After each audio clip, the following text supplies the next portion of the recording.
Assalamualaikum warahmatullahi wabarakatuh. Di sini kami kelompok 8 akan mempresentasikan tentang teknik pengujian validitas dan reliabilitas instrumen penilaian hasil belajar. Di sini anggota kelompok 9 ada 4, yaitu Wahdah Nur Faizah, Wahdina Salim Aranggare, Suyina Rosi Paradise, dan yang terakhir Yunia Mirsoda MH.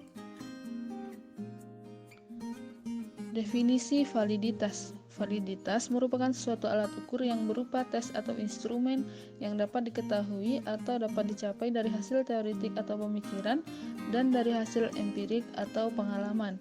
Allen dan Yen mengemukakan bahwa suatu tes dikatakan valid jika tes tersebut mengukur apa yang ingin diukur. Untuk mengetahui apakah tes yang digunakan benar-benar mengukur apa yang dimaksudkan untuk diukur, maka dilakukan validitas terhadap tes tersebut. Definisi validitas menurut para pakar. Yang pertama, menurut Ari Kunto. Menurut Ari Kunto, validitas merupakan suatu ukuran yang menunjukkan tingkat kesahihan suatu tes tersebut mengukur apa yang hendak diukur. Tes memiliki validitas yang tinggi jika hasilnya sesuai dengan kriteria, dalam arti memiliki kesejajaran antara tes dan kriteria. Yang kedua, menurut Sujana, validitas merupakan ketetapan alat penilaian terhadap konsep yang dinilai sehingga betul-betul menilai apa yang seharusnya dinilai. Yang ketiga, menurut Surya Brata, validitas adalah derajat fungsi pengukuran suatu tes atau derajat kecermatan ukurnya sesuatu tes. Validitas suatu tes mempermasalahkan apakah tes tersebut benar-benar mengukur apa yang hendak diukur. Oke, selanjutnya yaitu teknik pengujian validitas. Yang pertama yaitu validitas isi. Validitas isi menunjukkan sejauh mana pertanyaan, tugas, atau butir dalam suatu tes atau instrumen mampu mewakili secara keseluruhan dan proporsional perilaku sampel yang dikenai tes tersebut. Validitas isi mengukur derajat kemampuan tes dalam mengukur cakupan substansi elemen yang ingin diukur. Nah, validitas isi ini digunakan untuk mengukur kemampuan belajar, hasil belajar, atau prestasi belajar. Yang kedua yaitu validitas konstruk. Validitas konstruk adalah validitas yang mempermasalahkan seberapa jauh butir-butir tes mampu mengukur apa yang benar-benar hendak diukur, yaitu yang sesuai dengan konsep khusus atau definisi konseptual yang telah ditetapkan. Nah, validitas konstruk ini berkaitan dengan fenomena dan objek yang abstrak, tetapi gejalanya dapat diamati dan dapat diukur. Jadi, validitas konstruk dapat digunakan untuk mengukur sikap, minat konsep diri, locus kontrol, gaya kepemimpinan, motivasi berprestasi, dan lain-lain, yaitu yang maupun yang bersifat performa maksimum seperti instrumen untuk mengukur bakat, intelijensi, kecerdasan emosional, dan lain-lain. Yang ketiga yaitu validitas faktor. Selain validitas soal secara keseluruhan dan validitas butir atau item, masih ada lagi yang perlu diketahui validitasnya, yaitu faktor-faktor atau bagian keseluruhan materi. Setiap keseluruhan materi pelajar terdiri dari pokok-pokok bahasan atau mungkin sekelompok pokok bahasan yang merupakan satu kesatuan. Contohnya, guru akan mengevaluasi penguasaan siswa untuk 3 pokok bahasan, yaitu bersuci, sholat, dan puasa. Untuk itu, guru membuat 30 butir soal. Untuk bersuci 8, untuk sholat 12, dan untuk puasa 10 butir. Jika guru ingin mengetahui validitas faktor, maka ada 3 faktor dalam soal ini, seperti pengertian validitas butir, pengertian validitas faktor sebagai berikut, yaitu butir-butir soal dalam faktor dikatakan valid apabila mempunyai dukungan yang besar terhadap soal-soal secara keseluruhan. Sebagai tanda bahwa butir-butir faktor tersebut mempunyai dukungan yang besar terhadap seluruh soal, yaitu apabila jumlah skor untuk butir-butir soal tersebut yaitu menunjukkan adanya kesejajaran dengan skor total. Yang keempat yaitu validitas empiris. Bahwasanya istilah validitas empiris memuat kata empiris yang artinya pengalaman. Jadi sebuah instrumen dapat dikatakan memiliki validitas empiris apabila sudah diuji dari pengalaman. Sebagai contoh sehari-hari, seorang dapat diakui jujur oleh masyarakat apabila dalam pengalaman dapat dibuktikan bahwa orang tersebut memang jujur. Dari penjelasan dan contoh-contoh tersebut, diketahui bahwa validitas empiris tidak dapat diperoleh hanya dengan menyusun instrumen berdasarkan ketentuan seperti halnya validitas logis, tetapi harus bukti melalui pengalaman. Nah, untuk yang terakhir yaitu validitas kriteria. Validitas kriteria ditentukan berdasarkan kriteria, baik kriteria internal maupun kriteria eksternal. Validitas kriteria diperoleh melalui hasil uji coba tes kepada responden yang setara dengan responden yang akan dievaluasi atau diteliti.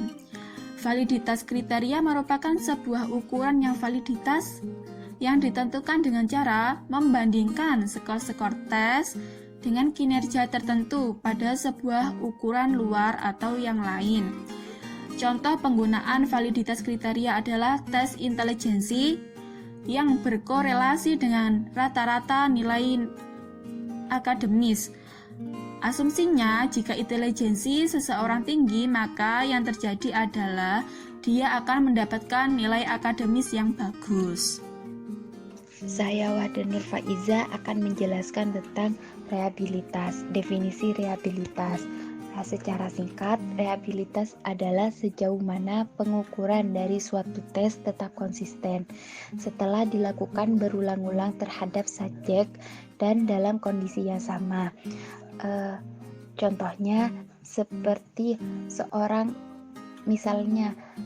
seorang siswa diberi tes pada minggu ini, kemudian minggu selanjutnya, minggu depannya, siswa tersebut diberi tes yang sama, maka hasil dapat relatif sama jika tesnya itu konsisten. Adapun teknik pengujian rehabilitas ini ada 3. Yang pertama, teknik tes ulang, yang kedua teknik paralel, yang ketiga teknik belah dua. Adapun teknik tes ulang yaitu menggunakan sebuah instrumen namun dites dua kali. Hasil atau skor pertama dan kedua kemudian dikolerasikan untuk mengetahui besarnya indeks rehabilitas. Cara perhitungan teknik perhitungan yang digunakan ini rumus kolerasi Pearson. Contohnya seperti kita menggunakan survei, yaitu memasukkan pertanyaan yang sama di dua bagian yang berbeda dari kuis atau wawancara. Misalnya kita memberi pertanyaan di nomor 1, kemudian kita akan memberi pertanyaan yang sama di nomor 20 atau selanjutnya. Begitu. Itu yang dimaksud dengan teknik tes ulang. Yang kedua yaitu teknik paralel. Teknik paralel ini yaitu 2 buah instrumen yang disusun berdasarkan 1 buah kisi-kisi. Setiap butir soal dari instrumen ini dicarikan pasangannya dari instrumen kedua. Kedua instrumen itu diuji cobakan semua. Sesudah keduanya diuji coba, maka hasil instrumen tersebut dihitung kolerasinya berdasarkan rumus kolerasi Pearson. Kan kan kita temanya rehabilitas, mencari kesamaan ketetapan hasil dari uji coba tersebut dengan waktu yang berbeda. Nah, yang ketiga yaitu teknik belah dua. Nah, caranya yang diambil untuk membelah soal bisa dengan membelah atas dasar nomor ganjil genap atau atas dasar nomor awal akhir dan dengan cara undian. Selanjutnya yaitu jenis-jenis rehabilitas. Yang pertama, rehabilitas stabilitas, di mana menyangkut usaha memperoleh nilai yang sama atau serupa untuk setiap orang atau setiap unit yang diukur setiap saat Anda mengukurnya. Rehabilitas ini menyangkut penggunaan indikator yang sama, definisi operasional, dan prosedur pengumpulan data setiap saat dan mengukurnya pada waktu yang berbeda. Untuk dapat memperoleh rehabilitas stabilitas setiap kali unit diukur, skornya haruslah sama atau hampir sama. Yang kedua, rehabilitas ekivalen, di mana menyangkut usaha memperoleh nilai relatif yang sama dengan jenis ukuran yang berbeda pada waktu yang sama. Definisi konseptual yang dipakai sama, tetapi dengan satu atau lebih indikator yang berbeda, batasan-batasan operasional, peralatan pengumpulan data, dan pengamatan-pengamatan. Contoh pengujian rehabilitas dengan menggunakan ukuran ekivalen pada waktu yang sama bisa menempuh beberapa bentuk. Yang ketiga, konsisten internal. Pendekatan konsisten internal dalam estimasi rehabilitas dimaksudkan antara lain untuk menghindari permasalahan yang biasanya ditimbulkan oleh pendekatan tes ulang dan pendekatan bentuk paralel. Dalam pendekatan konsisten internal, data skor diperoleh melalui prosedur satu kali pengenaan satu tes kepada sekelompok individu sebagai subjek, sehingga metode ini mempunyai nilai praktis dan efisien yang tinggi dibanding prosedur tes ulang dan bentuk paralel. Makna konsisten internal adalah konsisten di antara item-item dalam tes sebagai indikasi bahwa tes yang bersangkutan memiliki fungsi pengukuran yang reliable. Dengan kata lain, prosedur estimasi rehabilitasnya harus dilakukan melalui analisis. Sekian pemaparan materi dari kelompok kami. Wassalamualaikum warahmatullahi wabarakatuh.